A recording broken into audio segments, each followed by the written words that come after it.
اعوذ باللہ من الشیطان الرجیم، بسم اللہ الرحمن الرحیم۔ السلام علیکم، میں ہوں محمد ادریس اوان ایڈوکیٹ۔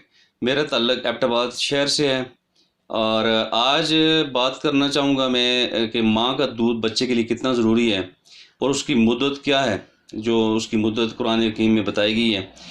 تو بہتر تو یہ ہے کہ بچے کو پیدائش کے 1 گھنٹہ کے اندر اندر ماں کا دودھ دیا جائے، یہ بچے کے لیے بے حد ضروری ہے۔ اور پہلے 6 ماہ تک تو بچے کی خوراک بالکل خصوصاً یعنی کہ ماں کا دودھ ہی ہونا چاہیے، اس کے علاوہ کوئی دوسری چیز نہیں دینی چاہیے۔ تو قرآن مجید فرقان حمید میں اللہ تعالیٰ اپنے بندوں سے ارشاد فرماتے ہیں، سورہ بقرہ آیت نمبر 233 ہے کہ والوالدات یرضعن اولادہن حولین کاملین لمن اراد ان یتم الرضاعۃ، اور مائیں اپنے بچوں کو 2 سال تک دودھ پلائیں۔ یہ اس کے لیے ہے کہ جو دودھ کی مدت کو پورا کرنا چاہے، یعنی 2 سال کا پیریڈ رکھا گیا ہے کہ جو بچے کے لیے ضروری ہے ماں کا دودھ، اور بہتر ہے، اس میں شفا ہے، اس میں صحت ہے، اور اس کے علاوہ جو کافی زیادہ بیماریاں ہیں اس سے یعنی بچہ محفوظ رہتا ہے جو بچہ ماں کا دودھ پیتے ہیں۔ اور اگر پوری مدت 2 سال کے لیے پیے تو وہ زیادہ بچے کے لیے ہر لحاظ سے بہتر ہے۔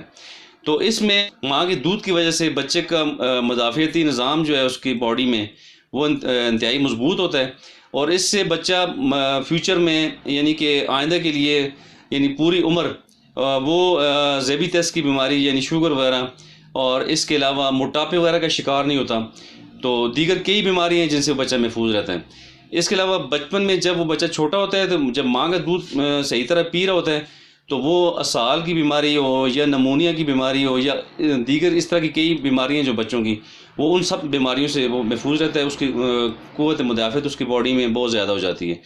تو یہی میری گزارش ہے کہ مائیں اپنے بچوں کو 2 سال تک دودھ پلائیں اور ان کی صحت کا خیال رکھیں، تاکہ ہمارے تمام نومولود بچے، ہمارے 2 سال 3 سال کی عمر تک کے بچے، ہمارے تمام بچے ہمیشہ کے لیے صحت مند رہیں، محفوظ رہیں، اور ان کا قوت مدافعتی نظام جو ان کی باڈی کے اندر ہے وہ مضبوط ہو، تاکہ ہمارے بچے اچھی طرح پھل پھول سکیں، ہماری قوم، ہمارا فیوچر مضبوط ہو اور محفوظ ہو۔ اسی کے ساتھ میں آپ سے اجازت چاہوں گا۔ آپ کا بہت بہت شکریہ۔